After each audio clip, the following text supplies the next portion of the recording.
go and try to run bad guys out of their town.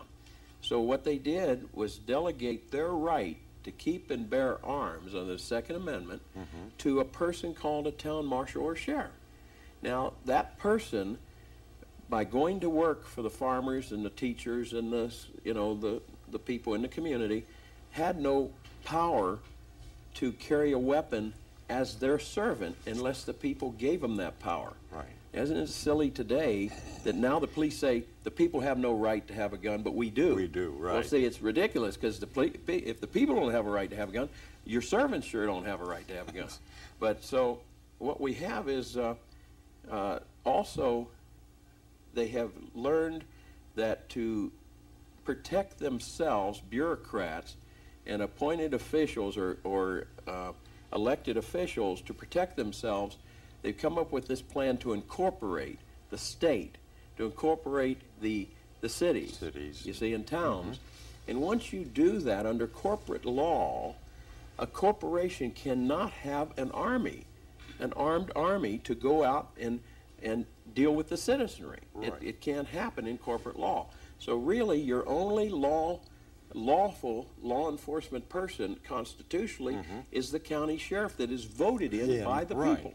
So your state police is a corporate army. Your city police are corporate armies that under the law, corporate law, aren't allowed to be an army and be armed. So it's interesting, but we're learning a lot. You know, and so that's why the sheriff can honestly say, I am the only lawful law enforcement person in this whole county.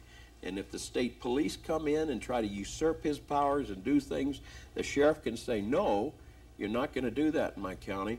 If the federal officers come in and try to usurp the jurisdiction of the county sheriff, he can say, just like Dave Mattis, Sheriff Dave Mattis in Montana said, no, you come into my federal compliance office that I just set up in the county sheriff's office, and you show your paperwork, and if what you're doing is moral and lawful, then I'll help you do it. If not, get out of the county. And so we're learning a lot about the way it should be under the law. And all we're doing is talking about upholding the law. So a sheriff that really does have man parts, he has power, tremendous power that the people have delegated to him. That's right. He could stop this kind of tyranny. Even today. I mean, we've right got... now today, we don't have the knowledge and what we can do while it's still not to a point of violent revolution, which is coming. Because as the government becomes more and more abusive and oppressive, it always happens that somewhere the people that are being oppressed and abused will finally stand up and fight. Now, we don't, any of us want that, because I've got a lot of wonderful brothers and sisters in uniform that don't know that they're violating people's rights and their causes this oppression, and we need time to educate them, just like we need time to educate the private citizen, so that we can stand up in unison nonviolently and redress our grievances in a nonviolent fashion with our government leaders and take back control. But it's education. It's education, but how do we get our government leaders to even listen to us? Well, as of right now, there's not much of that going on. Well, we need to take back the counties, and that's something that you and I talked about. Do not participate in the fraud of electing Huey, Dewey, or Louie as your president, because they're all the same. Right. The ones that have millions and millions of dollars behind them to get elected are their guys.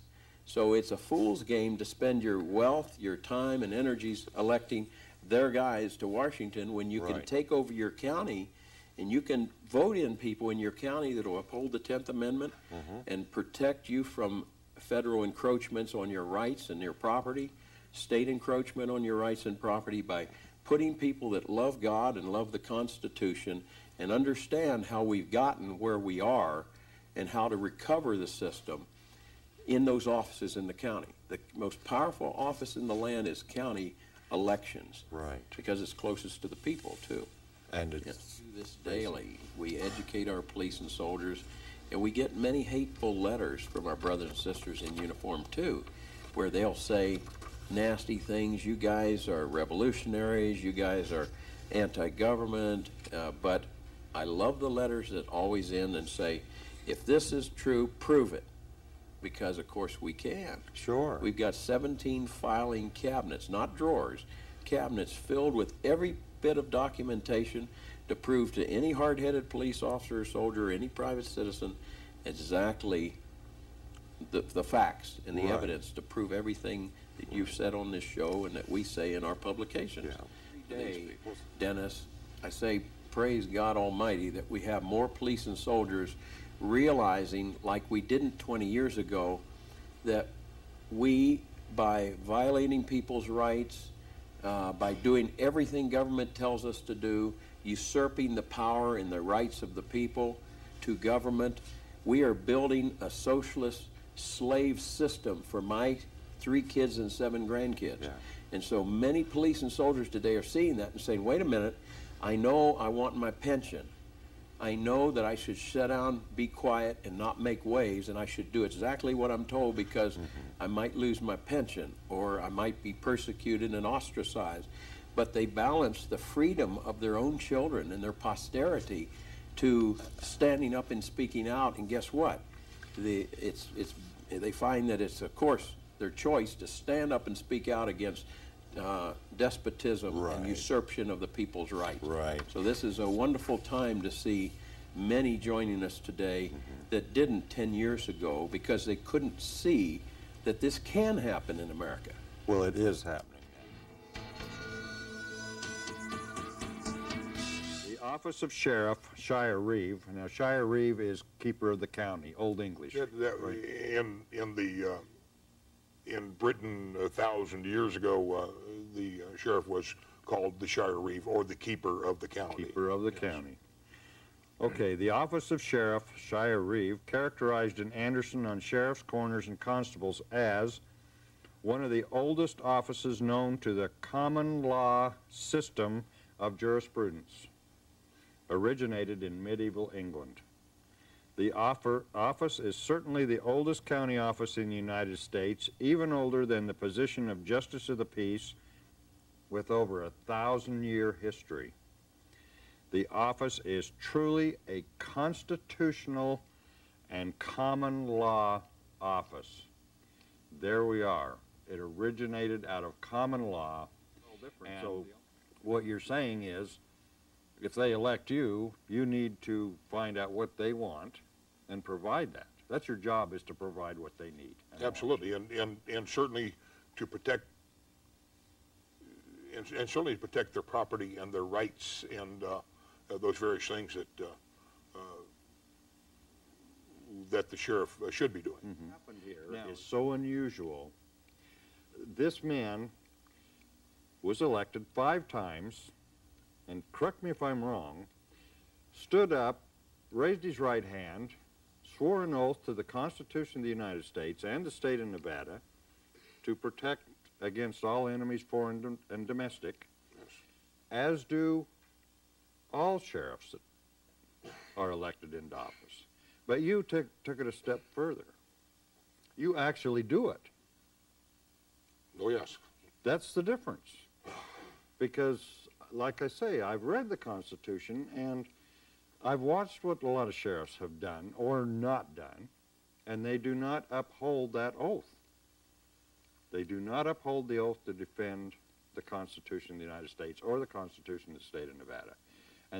But you're doing it, and you're not really appreciated for your talents by outside government agencies, are you?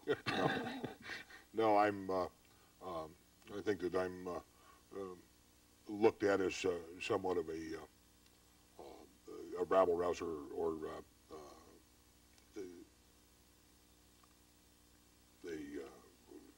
the person, a malcontent, maybe by some of the federal agencies. And that's not to say all of them either, to be absolutely fair. But certainly I'm looked at with disdain by some of those federal agencies, particularly those administrative kind of agencies.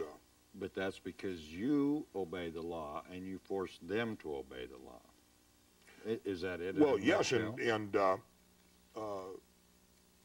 moreover, I take the side of my constituents, the people who have provided me with my living for many years in